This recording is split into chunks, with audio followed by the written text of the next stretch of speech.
Baik, bismillahirrahmanirrahim. Assalamualaikum warahmatullahi wabarakatuh. Selamat pagi, siang, sore, malam. Salam sejahtera untuk kita semua. Semoga rekan-rekan yang mendengarkan dalam keadaan baik-baik saja.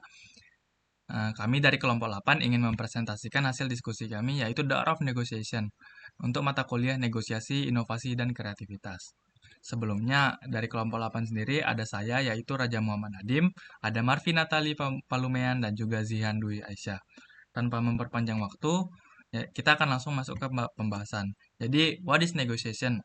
Negosiasi atau yang kita lebih familiar dengan kata nego, itu tuh sebuah proses tawar-menawar untuk di mana tuh para pihak tuh saling membahas kepentingan, kebutuhan, dan alternatif solusi.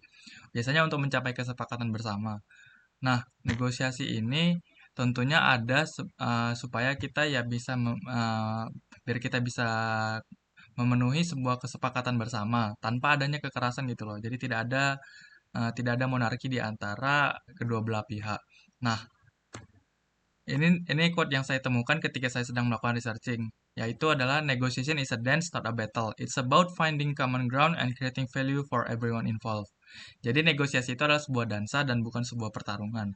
Negosiasi sendiri itu tentang mencari sebuah kesamaan dan menciptakan value untuk semua orang yang terlibat. Nah, contoh nego tuh gimana sih? Nah, nego yang paling kita biasa tuh kan ya seperti ya standar kita gaji nego buat dengan HR gitu kan. Contohnya ya kayak gini, seorang karyawan tuh lagi mendiskusikan penyesuaian gaji dengan HR gitu loh. Nah, sebelum karyawan tersebut melakukan diskusi gaji ya, biasa kan dia bakal menyiapkan data pasar, baru manajernya menilai anggaran perusahaan, lalu keduanya tuh akan bersepakat pada angka kenaikan dan benefit tambahan. Biasanya seperti itu. Lalu ada nego kontrak pengadaan barang ya biasanya. Nah, di bagian logistik perusahaan itu mengadakan negosiasi dengan supplier. Nah, mereka membahas harga satuan, kuantitas minimum, jadwal pengiriman, dan serta ketentuan return. Biasanya hasilnya itu mereka kesepakatannya harga diskon untuk volume besar dan jaminan waktu pengiriman. Nah, selanjutnya ada negosiasi antar departemen. Nah, biasanya tuh divisi penjualan dan produksi berunding soal target order mereka mau gimana.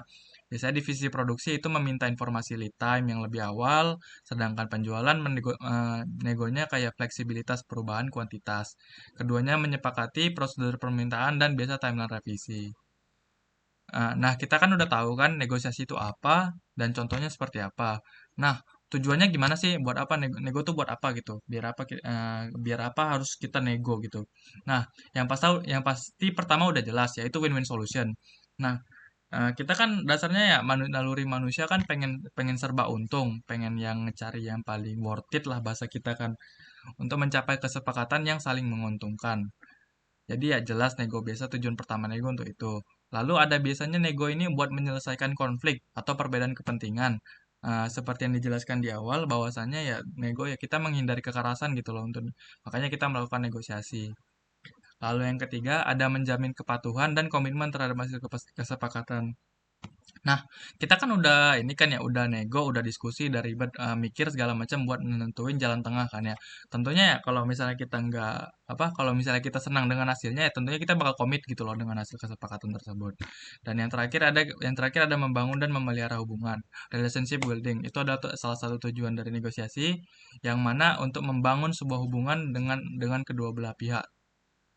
Nah, manfaat dari negosiasi ini apa ya? Sebentar. Sip.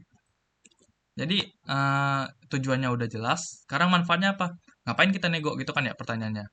Nah, nego tuh ya kita nggak cuma nyari duit doang gitu dong. Ada beberapa hal yang kita perlu nego biar kita dapat hasil yang optimal. Salah satunya ya optimasi sumber daya gitu kan ya. Dengan mendapatkan harga, kualitas atau layanan terbaik melalui diskusi dan kompromi.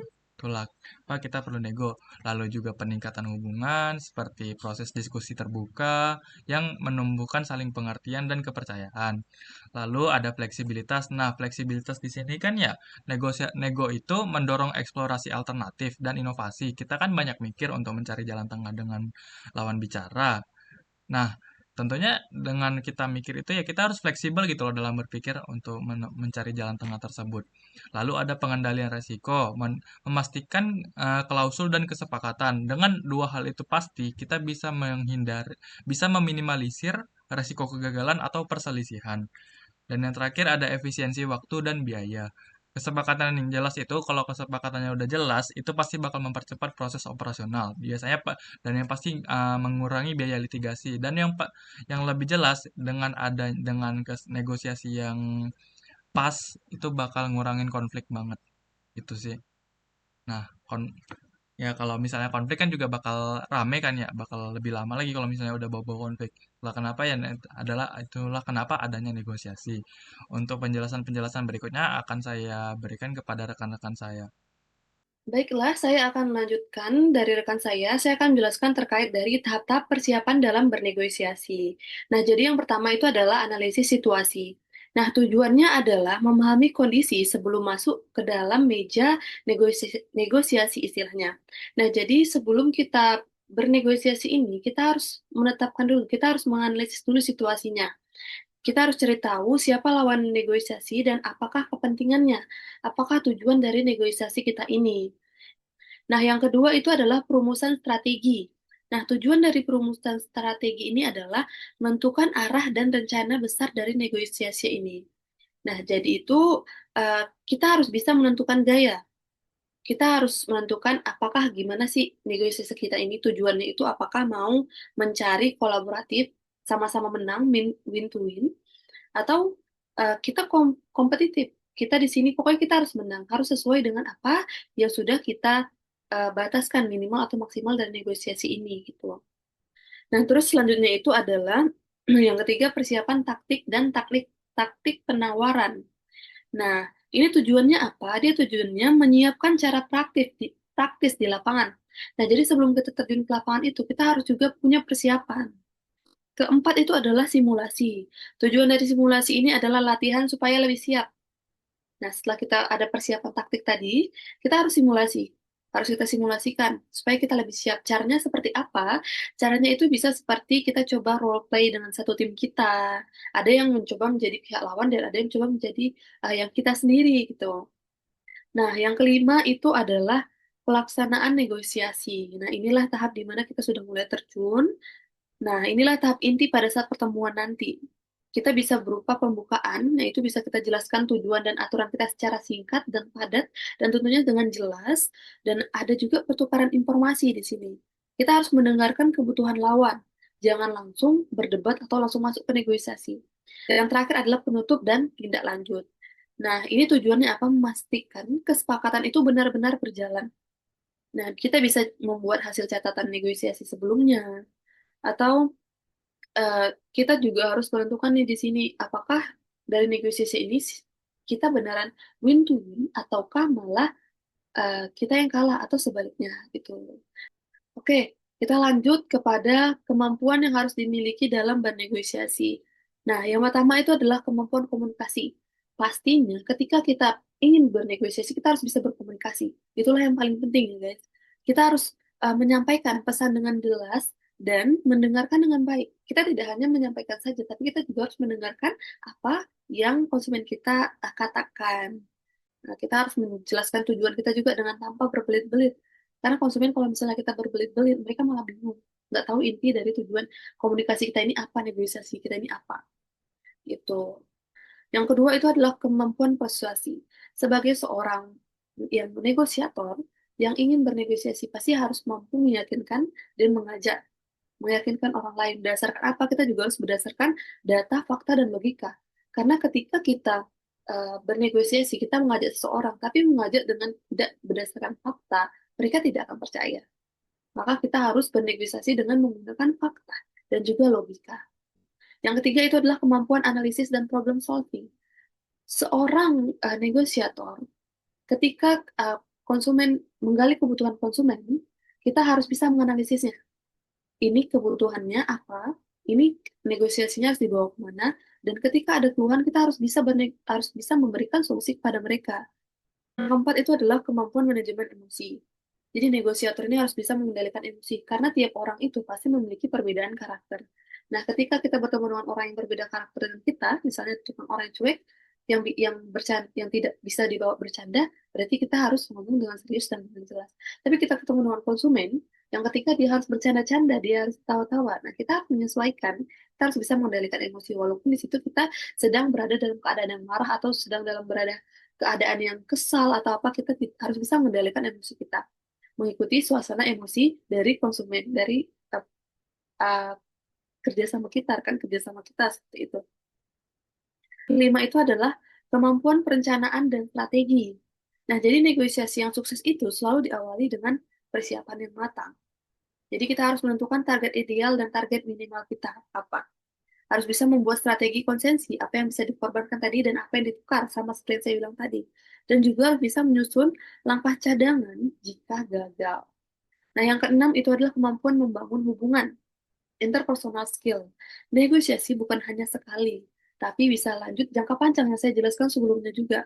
Nah, jadi kita itu harus bisa membangun kepercayaan antara kepercayaan kepada konsumen dan juga menjaga hubungan baik. Untuk apa? Untuk kita ke depannya juga. Kita juga harus bisa menunjukkan sikap saling menghargai, fokus pada kerjasama. Jadi kita tidak hanya berfokus pada siapa menang dan siapa yang kalah, tapi fokus pada kerjasama. Gitu. Mungkin itu saja yang bisa saya jelaskan terkait dengan uh, uh, tahap-tahap dari bernegosiasi dan juga kemampuan yang harus dimiliki dalam bernegosiasi. Selanjutnya akan saya serahkan kepada rekan saya. Terima kasih. Nah, lalu saya akan menjelaskan mengenai jenis-jenis negosiasi. Nah, yang pertama itu ada berdasarkan situasi yang terbagi lagi menjadi dua, yaitu negosiasi formal dan juga non-formal. Nah, negosiasi formal sendiri ini merupakan negosiasi yang dilakukan dalam suasana resmi dan menggunakan jalur hukum atau peraturan yang tertulis untuk mencapai kesepakatan. Nah, biasanya ini dilakukan di tempat perkantoran gitu, tempat kerja, di mana memang sudah ada aturannya, teman-teman. Nah, lalu yang kedua itu ada negosiasi non-formal. Nah, negosiasi non-formal ini tuh bisa dilakukan kapan saja, di mana saja, dan dengan siapa saja, tanpa memerlukan jalur hukum, tanpa ada aturan. Nah, biasa contohnya yang kayak di gambar ini sendiri, seorang ibu lagi nawar baju ke penjual, atau enggak kita beli baju second gitu.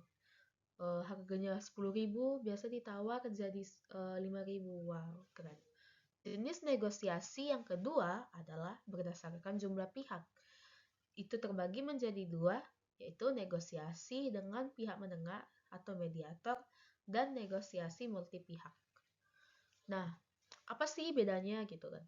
Nah, bedanya adalah negosiasi dengan pihak penengah atau mediator itu dilakukan oleh dua orang atau lebih, di mana pihak ketiga yang netral itu dilibatkan untuk membantu mencapai kesepakatan yang adil. Nah, di sini tuh kayak misalnya yang digambar sendiri, itu ada dua orang, nah yang di tengah-tengah itu merupakan orang yang netral. Nah, dialah yang akan menentukan eh, kesepakatan mana sih yang adil gitu, yang memang bisa mensejahterakan kedua belah pihak. Selanjutnya ada negosiasi multi pihak. Nah, negosiasi multi pihak ini sendiri melibatkan lebih dari dua pihak yang bernegosiasi satu sama lain. Nah, seringkali itu kompleks, soalnya memang nggak ada pihak penengah. Nah, dan membutuhkan pengelolaan proses yang hati-hati, yang memang harus menguntungkan eh, semua pihak gitu loh. Terus selanjutnya, jenis negosiasi yang ketiga berdasarkan hasil keuntungan. Nah, itu ada negosiasi kolaborasi, negosiasi menghindari konflik atau avoiding, negosiasi win-lose atau distributif. Perbedaan tiga ini apa sih? Nah, negosiasi kolaborasi sendiri itu berfokus pada win-win solution, di mana semua pihak berkolaborasi untuk mencapai kesepakatan yang menguntungkan semua pihak. Nah, lalu yang kedua adalah negosiasi menghindari konflik atau avoiding. Nah, di mana pihak-pihak memilih untuk menghindari konfrontasi dan tidak mengambil keputusan dalam negosiasi. Nah, lalu ada negosiasi win-lose. Win-lose. Nah, negosiasi win-lose ini sendiri hasilnya itu merupakan kondisi zero sum. Nah, kondisi zero sum itu di mana uh, yang menang itu meraih keuntungan semaksimal mungkin dan yang kalah itu bisa saja dirugikan dan tidak mendapatkan keuntungan. Contoh dari negosiasi dan hasil akhirnya. Contoh kasus yang kami ambil merupakan di mana Presiden Prabowo Subianto bernegosiasi mengenai tarif perdagangan yang diberlakukan oleh AS, Amerika Serikat, untuk 180 negara, di mana Indonesia termasuk salah satu negara yang memperoleh tarif tinggi sebesar 32%. Nah, dari situ pemerintah membentuk tim negosiasi yang dipimpin langsung oleh Menteri Koordinator Bidang Perekonomian. Dengan berbagai pertimbangan yang telah dihimpun, Presiden Prabowo menyampaikan bahwa pemerintah Indonesia secara resmi memutuskan akan melakukan proses negosiasi bilateral sebagai respon dari kebijakan tarif yang dikenakan. Nah, pada tanggal 9 April 2025, Presiden Donald Trump melakukan pembaharuan atas kebijakan tersebut dengan mengumumkan penundaan penerapan tarif resiprokal selama 90 hari hingga ke 9 Juli 2025. Nah, menyambut kebijakan penundaan yang dilakukan Amerika Serikat, pemerintah Indonesia memanfaatkan momentum dengan memulai proses negosiasi melalui keberangkatan pertama tim negosiator ke Washington DC pada tanggal 14 sampai 23 April 2025. Dalam proses negosiasi yang berlangsung sesuai arahan Presiden Prabowo Subianto, tim negosiator Indonesia menerapkan berbagai kesepakatan yang dilandasi strategi PAKPOK yang menerbitkan perdagangan secara adil dan seimbang, fair and square, dan bagi kedua belah pihak. Salah satu isu yang menjadi fokus yaitu neraca perdagangan, di mana Amerika Serikat mencatat defisit perdagangan terhadap Indonesia. Presiden Prabowo kemudian mengarahkan untuk merespon secara komersial dengan penawaran kerjasama perdagangan, investasi, dan akses pasar. Sebagai tindak lanjut, pada tanggal 7 Juli 2025, perusahaan Indonesia dan AS dan Amerika Serikat melakukan penandatanganan kerjasama perdagangan untuk mewujudkan komitmen Indonesia dalam menyeimbangkan neraca dagang kedua negara. Nah, bersamaan dengan kesepakatan yang dilakukan pelaku usaha tersebut, Presiden Donald Trump mengirim surat kepada Presiden Prabowo bahwa tarif resiprokal untuk Indonesia tetap dikenakan 32%, mulai berlaku pada 1 Agustus 2025. Nah, merespon kebijakan tersebut, Menko Airlangga dan tim negosiator kembali bertolak ke Washington DC pada Juli 9, 2025 untuk bertemu dengan US Secretary of Commerce and US Trade Representative untuk membahas kelanjutan negosiasi setelah pengumuman tarif baru. Usai kunjungan ke Amerika Serikat, Menko Airlangga juga secara bertahap terus melaporkan berbagai hasil perundingan kepada Presiden Prabowo yang mencakup keseluruhan substansi secara komprehensif. Berdasarkan laporan yang disampaikan terkait isu-isu perundingan serta proses negosiasi secara detail dan menyeluruh, Presiden Prabowo Subianto kemudian melakukan upaya negosiasi tingkat tinggi dengan Presiden Donald Trump hingga mencapai historical deal penurunan tarif resiprokal untuk Indonesia menjadi 19% pada tanggal 16 Juli 2025 lalu. Nah, hasil akhirnya merupakan hasil negosiasi tarif perdagangan atau tarif Trump dengan Indonesia adalah kesepakatan untuk menetapkan tarif resiprokal sebesar 19% bagi produk Indonesia yang masuk ke Amerika Serikat, turun dari 32% sebelumnya, dan tarif yang lebih rendah atau mendekati 0 untuk produk Amerika Serikat yang masuk ke Indonesia. Kesepakatan yang diumumkan pada Juli 2025 ini juga mencakup komitmen Indonesia untuk mengimpor produk negeri pertanian dan pesawat Boeing Amerika Serikat, membuka pasar Amerika Serikat untuk sektor manufaktur pertanian dan juga digital Amerika. Nah, sekian dari presentasi kelompok 8. Mudah-mudahan teman-teman semua, rekan-rekan semua enjoy, bisa memahami apa yang kami jelaskan, dan mohon maaf jika ada kesalahan kata. Terima kasih semuanya, bye-bye.